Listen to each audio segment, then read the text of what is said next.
Shalom. Halo adik-adik, rekan-rekan pemuda remaja, Bapak, Ibu, Oma Opa, seluruh jemaat dan simpatisan GKI Citraland, serta semua yang saat ini bersekutu bersama secara daring. Saat ini kita bersama-sama mengikuti ibadah intragenerasi. Pelayan liturgi oleh Pendeta Samuel Ismayanto dan pelayan firman oleh Pendeta Dwi Santoso dari GKI Batu dengan tema Terus-menerus dibarui. Mari kita bersaat teduh sejenak.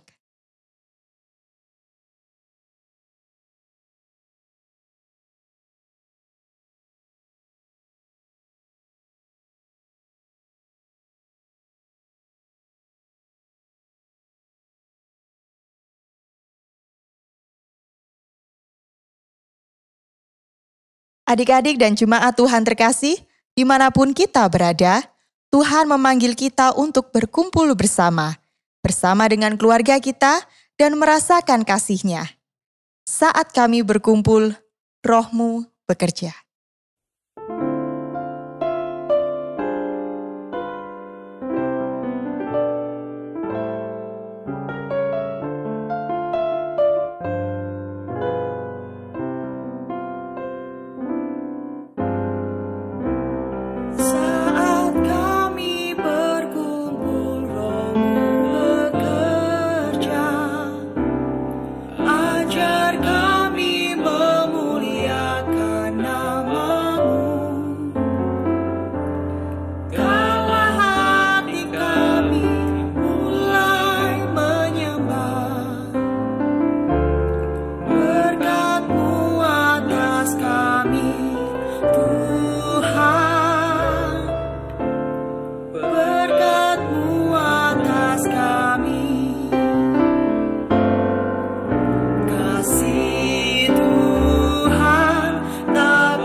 Kita memasuki ibadah intergenerasi dengan pengakuan bahwa pertolongan kita di dalam nama Bapa, Anak, dan Roh Kudus. Amin.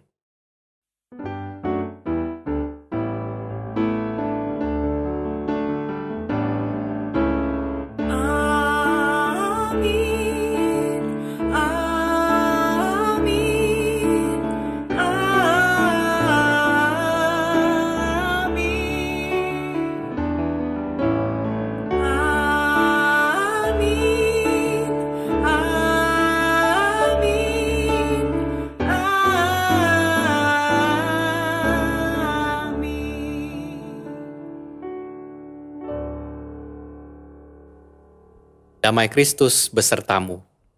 Dan besertamu juga. Jemaat yang terkasih, setiap orang pasti pernah merasakan titik awal untuk memperbaiki kehidupan yang dijalani. Di saat itulah akan terlihat perubahan yang ke arah lebih baik. Sebagai anak-anak Allah, kita diajak untuk sungguh-sungguh menjadi pelaku pembaruan dalam hidup sehari-hari dan harus dimulai dari diri sendiri.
Jemaat yang terkasih, mari kita merendahkan hati di hadapan Tuhan dan mengakui segala dosa dan kesalahan kita.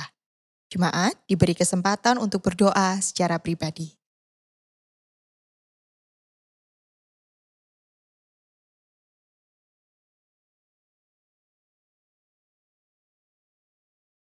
Tuhan Yesus yang Maha Kasih, inilah pengakuan dosa kami. Segala pikiran kami yang tersembunyi pun Engkau mengetahuinya. Kiranya kasih-Mu membasuh dosa kami dan menyucikannya. Sehingga di awal tahun 2021 ini, kami benar-benar menjadi umat-Mu yang menjalani kehidupan sesuai dengan kehendak-Mu. Dalam nama Tuhan kami Yesus Kristus, kami memohon ampunan-Mu. Amin.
Berita anugerah terambil dari Yehezkiel 36 ayat yang ke-26. Kamu akan kuberikan hati yang baru, dan roh yang baru di dalam batinmu, dan aku akan menjauhkan dari tubuhmu hati yang keras, dan kuberikan kepadamu hati yang taat. Demikianlah berita anugerah dari Tuhan. Syukur kepada Allah. Adik-adik, sebelum kita mendengarkan firman Tuhan, mari kita bernyanyi bersama-sama. Ajak mama dan papa juga ya. Dan jangan lupa untuk ikuti gerakannya.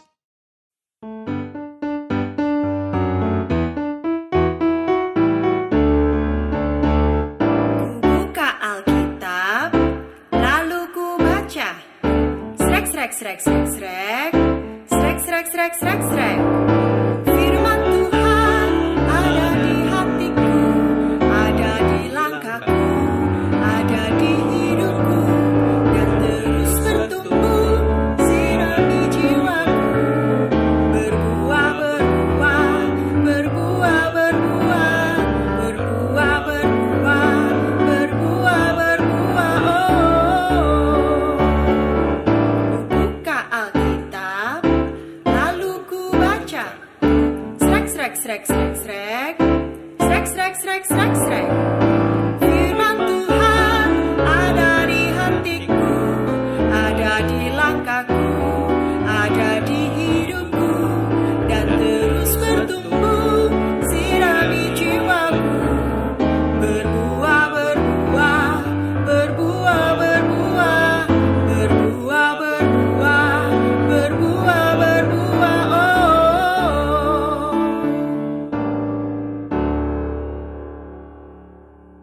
saudara-saudara, mari kita akan berdoa. Ya Tuhan, yang membaharui kehidupan kami di dalam Kristus Yesus, yang memanggil dan menciptakan kami menjadi ciptaan yang baru. Pada pagi hari ini ya Tuhan, kami akan mendengarkan sabda-Mu. Kami akan membaca firman-Mu kiranya Roh Kudus yang menuntun akan jalannya pemberitaan firman ini. Roh Kudus Sang Pembaharu, kiranya yang menyiapkan hati kami, membarui hati kami, menyiapkan akal budi kami, sehingga kami siap untuk menerima sapaan kebenaran sabda-Mu. Tuhan Yesus Sang Firman yang hidup, kiranya di dalam persekutuan kami dengan Engkau hadir di tengah-tengah kami untuk memberkati kami. Karena itu ya Tuhan, kepadamu kami memohon pertolongan. Di dalam nama Tuhan Yesus, kami berdoa dan mengucap syukur. Amin. Saudara-saudara yang terkasih, bacaan diambil dari Injil Tuhan Yesus Kristus menurut catatan Markus. Markus pasalnya yang pertama, ayatnya yang keempat, hingga ayatnya yang ke-11. Markus 1 ayat 4 hingga ayatnya yang ke-11.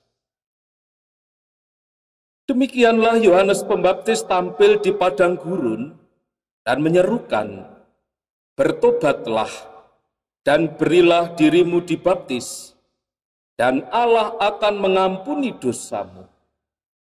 Lalu datanglah kepadanya orang-orang dari seluruh daerah Yudea dan semua penduduk Yerusalem, dan sambil mengaku dosanya mereka dibaptis di sungai Yordan. Yohanes memakai jubah bulu unta dan ikat pinggang kulit, dan makanannya belalang dan madu hutan.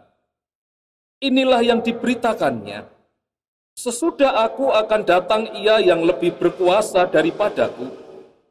Membungkuk dan membuka tali kasutnya pun aku tidak layak. Aku membaptis kamu dengan air, tetapi Ia akan membaptis kamu dengan Roh Kudus." Pada waktu itu, datanglah Yesus dari Nazaret di tanah Galilea, dan Ia dibaptis di sungai Yordan oleh Yohanes. Pada saat Ia keluar dari air, Ia melihat langit terkoyak, dan roh seperti burung merpati turun ke atasnya. Lalu terdengarlah suara dari surga, "Engkaulah anakku yang kukasihi, kepadamulah aku berkenan." Demikianlah Injil Tuhan Yesus Kristus. Yang berbahagia adalah mereka yang mendengarkan firman Tuhan, serta yang memelihara dalam hidupnya sehari-hari. Haleluya.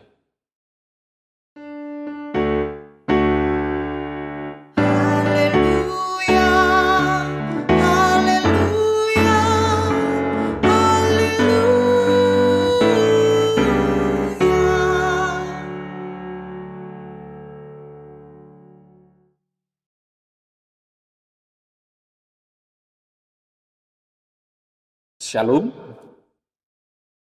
Saudara yang terkasih, bagi hewan reptil semisal ular, pada kurun waktu tertentu mereka melakukan pergantian kulit. Ada yang menyebut peristiwa itu sebagai ekdisis.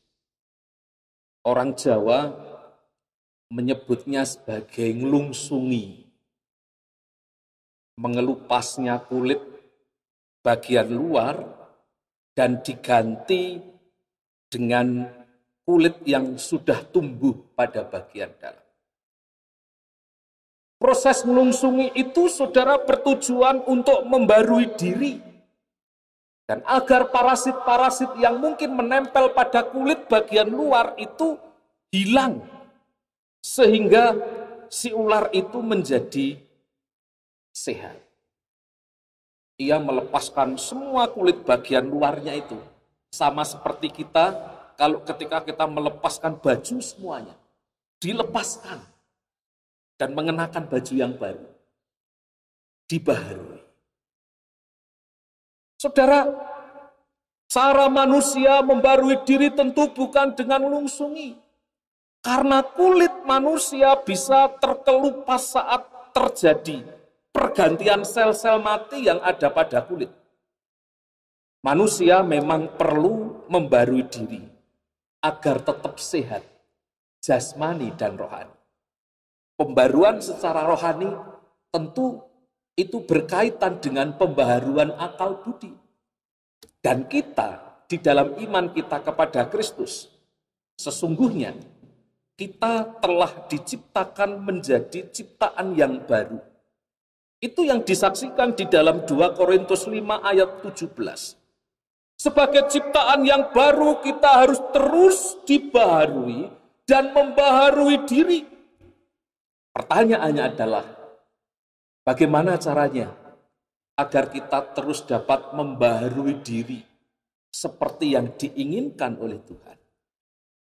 Ada dua cara yang bisa kita lakukan untuk membarui diri secara terus-menerus. Yang pertama adalah dengan mengenakan kerendahan hati seperti Yesus, kita dibaharui terus-menerus. Saudara, Markus 1 ayat 4 sampai ayat 11 itu berbicara tentang baptisan Yesus. Baptisan itu dilakukan oleh Yohanes Pembaptis yang notabene dia adalah perintis atau pembuka jalan bagi kehadiran Yesus. Dan baptisan itu adalah baptisan pertobatan.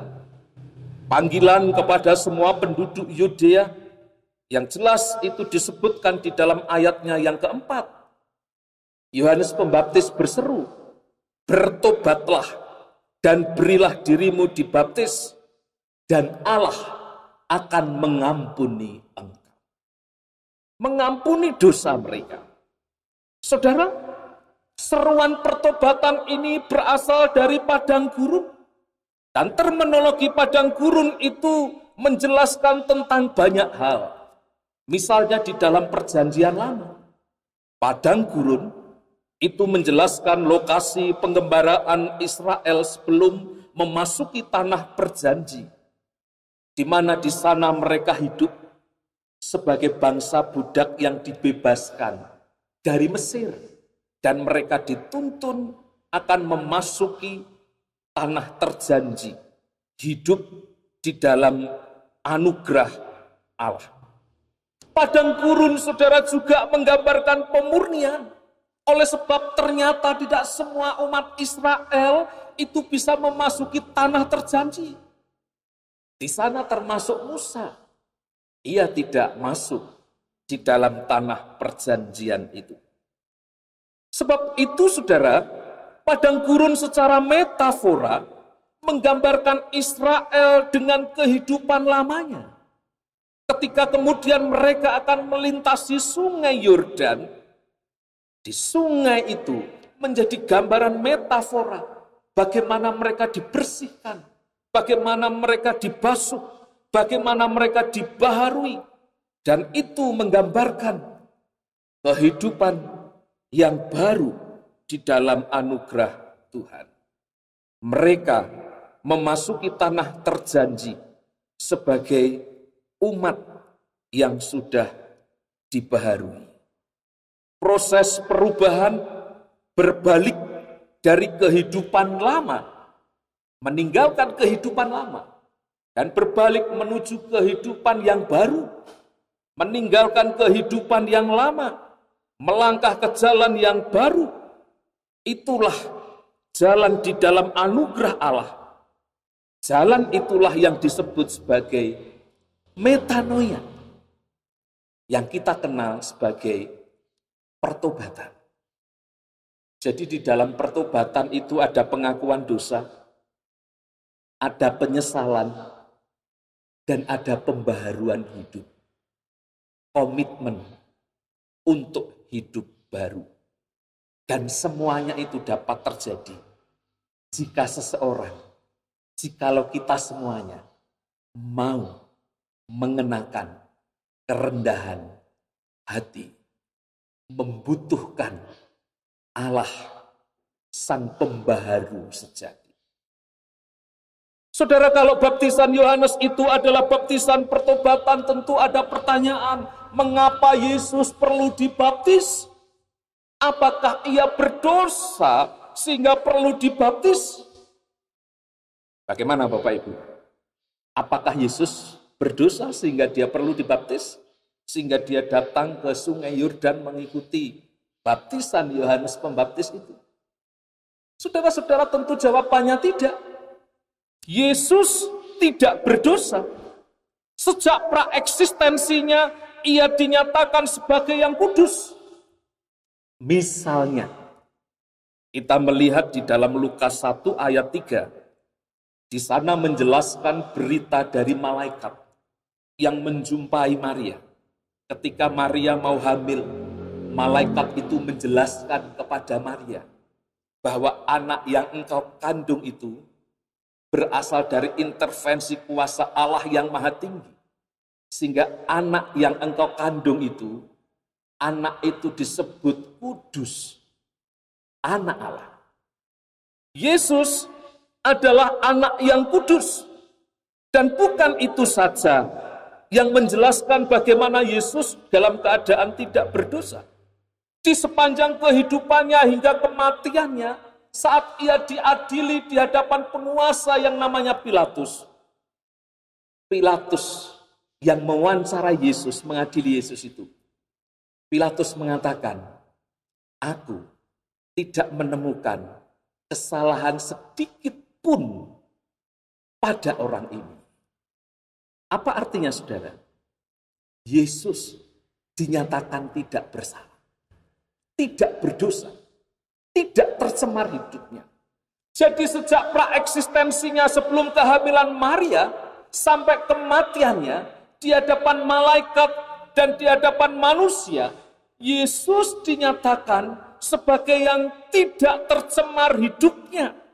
Yesus sebagai yang kudus. Karena itu Yesus menjalani baptisan itu, ia memberi diri untuk dibaptis itu bukan karena dosanya, tetapi karena di dalam kerendahan hatinya, ia ingin berbela rasa, ia ingin mengambil bagian, bersolidaritas dengan penderitaan manusia yang berdosa. Dia mengambil bagian di tengah-tengah orang berdosa, sekalipun itu tidak mengubahnya dan menjadikannya sebagai pribadi yang berdosa. Saudara-saudara, apa yang dilakukan oleh Yesus sebagai pribadi mulia itu disaksikan oleh Yohanes Pembaptis. Ketika Yesus menjalani pembaptisan itu, sesungguhnya Yohanes Pembaptis sudah mengatakan, membungkuk dan membuka tali kasutnya pun aku tidak layak. Pengakuan akan kemuliaan Yesus yang dilakukan oleh Yohanes itu kemudian diteguhkan oleh Bapa di dalam peristiwa pembaptisan Yesus itu. Ketika Yesus dibaptis dan dia keluar dari air, maka langit terkoyak dan terdengar suara dari surga yang mengatakan, engkaulah anakku yang kukasihi, kepadamulah aku berkenan. Saudara, dengan memiliki kerendahan hati ternyata membuat hidup Yesus dimuliakan. Bukan saja di hadapan manusia, tetapi juga di hadapan Allah. Ia sudah memberi teladan kepada kita tentang kerendahan hati, dan itu lahir dari ketulusan hatinya. Ia menuju sungai Yordan untuk memberi diri. Langkahnya itu menunjukkan kepada kita betapa pentingnya pertobatan itu untuk memperoleh status pembaharuan hidup.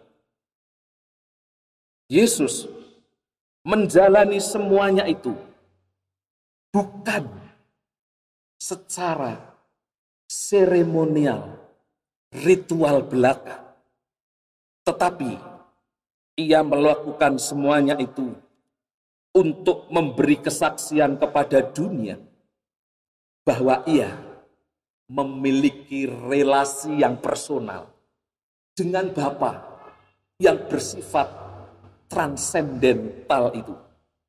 Di mana di dalam relasi itu Ia diutus oleh Bapa untuk menggelar era baru, di mana nilai-nilai kerajaan Allah akan mereformasi nilai-nilai kerajaan dunia yang telah usang.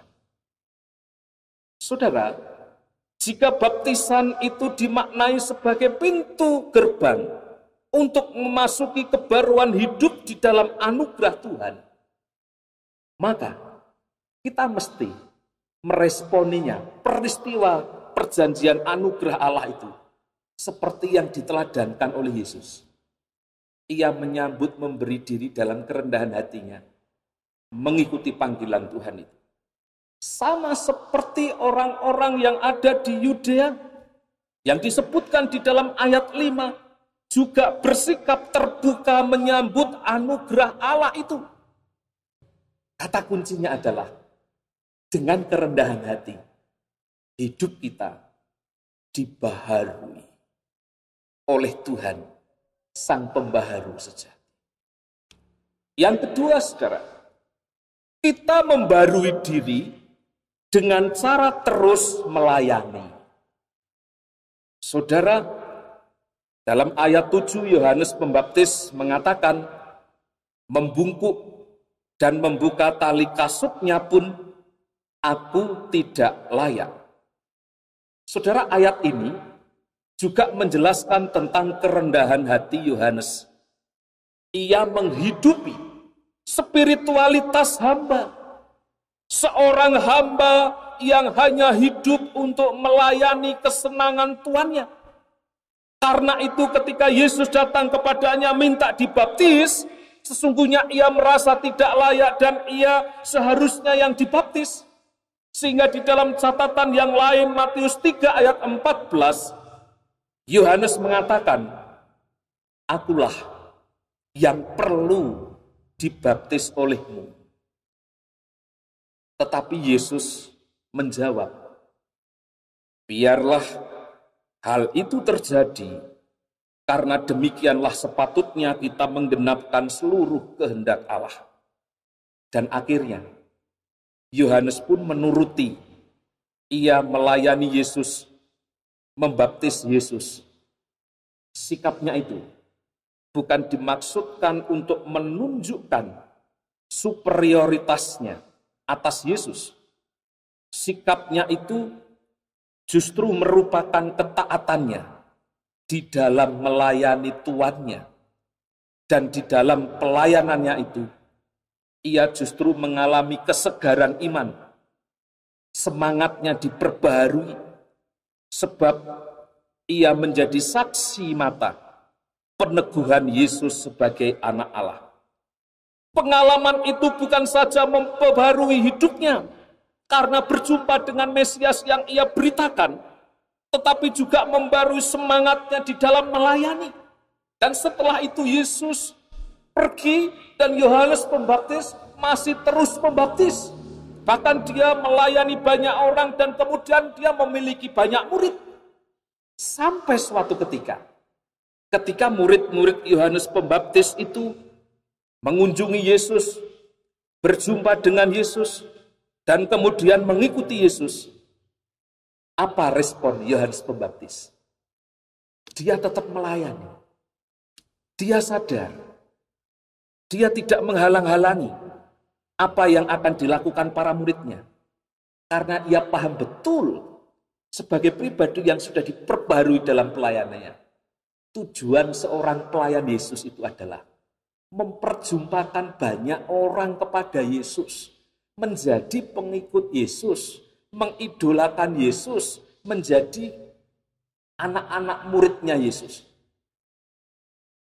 Dan di dalam sikapnya melayani Tuhan, nampak sekali ketika kemudian ia di dalam bagian yang lain, Yohanes 3, ia juga mengatakan bahwa Yesus harus makin besar, tetapi aku harus makin kecil. Saudara-saudara, melalui peristiwa baptisan Yesus, kita yang sudah dibaptis, kita mengingat peristiwa baptisan kita masing-masing. Melalui baptisan, Kita dipanggil untuk hidup sebagai ciptaan yang baru di dalam Kristus. Dan kita terus dipanggil untuk membarui diri, agar kehadiran kita bisa menjadi berkat bagi banyak orang. Di tengah-tengah pandemi ini, kita perlu memperbanyak kolaborasi dengan didasari kerendahan hati dan saling mau melayani seperti yang dilakukan oleh Yesus dan Yohanes Pembaptis. Dengan demikian, kita bisa bersinergi mewujudkan mengerjakan misi ilahi dengan saling merendahkan diri. Yesus dan Yohanes Pembaptis, mereka berfungsi sebagai hamba dari Bapa Sang Pengutus sejati. Bagi kita, murid-murid Yesus, tentu kita bisa meneladani sikapnya. Saudara, di tengah-tengah keluarga kita, di tengah-tengah pelayanan kita, tidak ada tempat kesombongan, gengsi, dan peninggian diri. Keluarga yang harmoni dan pelayanan yang berhasil karena ada sikap yang saling merendahkan hati untuk saling membarui dan saling melayani. Kalau kita terus melayani, itu artinya kita terus belajar, kita terus disegarkan, kita terus dibaharui. Dibaharui untuk membaharui. Dengan sikap yang seperti itu, kita semuanya bisa saling memberkati. Mari kita terus membarui diri hingga mencapai keserupaan dengan Kristus, Sang Ilahi. Tuhan memberkati kita sekalian. Amin. Saat teduh untuk kita.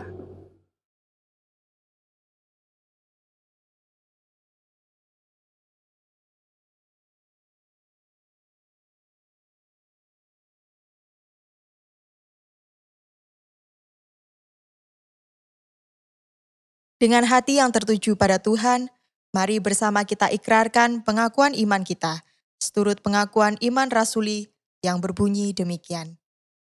Aku percaya kepada Allah, Bapa yang Maha Kuasa, Khalik langit dan bumi, dan kepada Yesus Kristus, anaknya yang tunggal Tuhan kita, yang dikandung daripada Roh Kudus, lahir dari anak darah Maria, yang menderita sengsara, di bawah pemerintahan Pontius Pilatus, disalibkan, mati dan dikuburkan, turun ke dalam kerajaan maut. Pada hari yang ketiga, bangkit pula dari antara orang mati, naik ke surga, duduk di sebelah kanan Allah, Bapa yang Maha Kuasa. Dan dari sana ia akan datang untuk menghakimi orang yang hidup dan yang mati. Aku percaya kepada Roh Kudus, gereja yang kudus dan am, persekutuan orang kudus, pengampunan dosa, kebangkitan orang mati, dan hidup yang kekal. Jemaat yang terkasih, mari kita menaikkan syafaat kita. Bapa di surga, Bapa yang baik, Bapa yang penuh kasih dan sungguh mengasihi kami, yakin dan percaya penyertaan Tuhan nyata di tengah kehidupan kami, di hari-hari, di pergantian tahun yang baru ini, yang kami lalui, kiranya jemaat-Mu terus boleh disertai, dipimpin, dan merasakan penyertaan dan pemeliharaan Tuhan. Kami berdoa bagi setiap pergumulan jemaat-Mu yang sakit, kiranya Tuhan yang terus memulihkan kesehatan mereka. Bagi mereka yang ada di dalam pergumulan persoalan kehidupan mereka, kiranya Tuhan juga yang sanggup mengurai setiap persoalan, sehingga mereka boleh tetap merasakan Tuhan. Dan hidup mereka terus-menerus dibarui oleh cinta kasih Tuhan yang hadir di tengah-tengah kehidupan mereka, apapun kondisi dan keadaan mereka. Kiranya Tuhan juga yang memberkati gereja-Mu di tempat ini, GKI Citraland, dengan segala para pelayan yang Tuhan hadirkan. Kiranya Tuhan yang berikan kesehatan, kekuatan, Kiranya juga ya Tuhan, gereja-Mu boleh terus berdampak bagi jemaat maupun juga bagi masyarakat. Gereja-Mu boleh menghadirkan damai sejahtera di tengah-tengah dunia ini lewat tingkah laku perbuatan kami, setiap jemaat-Mu, setiap simpatisan yang hadir, lewat apa yang kami lakukan, lewat protokol kesehatan yang kami terus jalankan di masa pandemi ini, sehingga gereja-Mu boleh berdampak baik dan nyata bagi kehidupan, dan juga boleh turut serta menjaga keselamatan diri, keselamatan keluarga, orang-orang sekitar, masyarakat, sehingga dunia ini boleh terpulihkan.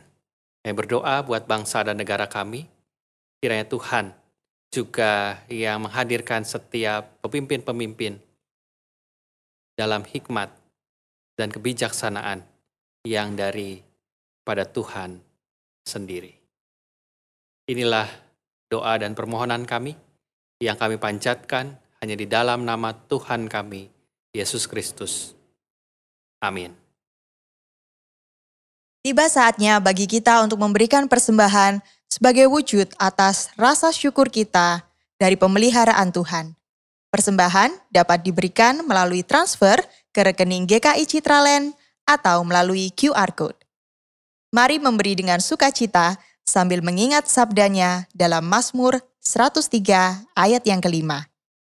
Dia yang memuaskan hasratmu dengan kebaikan, sehingga masa mudamu menjadi baru, seperti pada burung Raja Wali.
Mari kita bawa persembahan kita dalam doa. Bapa di surga, kami mengucap syukur atas pemberian-Mu di kehidupan yang kami jalani. Segala keberhasilan kami oleh karena kasih-Mu. Maka dengan hati yang melimpah dan penuh dengan rasa syukur, kami membawa persembahan ini. Kiranya seluruh hidup kami boleh menjadi ungkapan syukur atas kasih dan rahmat-Mu. Amin.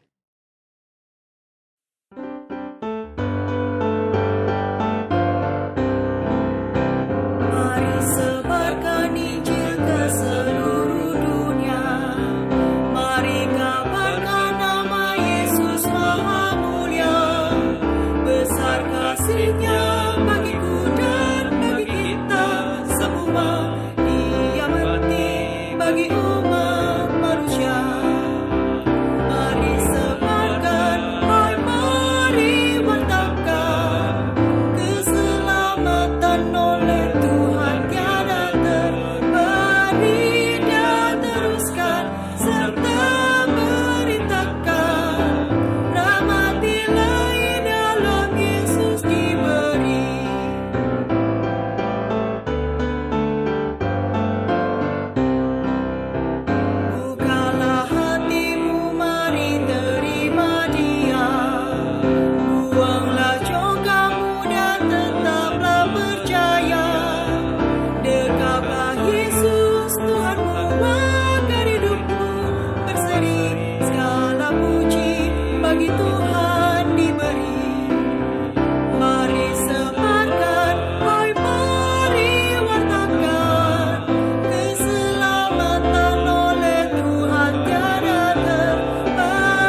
Kembalilah dalam kehidupanmu sambil tetap mengarahkan hati kepada Tuhan dan terimalah berkat-Nya. Tuhanlah penjagamu, Tuhanlah naunganmu di sebelah tangan kananmu. Matahari tidak menyakiti engkau pada waktu siang, atau bulan pada waktu malam. Tuhan akan menjaga engkau terhadap segala kecelakaan. Ia akan menjaga nyawamu, Tuhan akan menjaga keluar masukmu dari sekarang sampai selama-lamanya. Amin.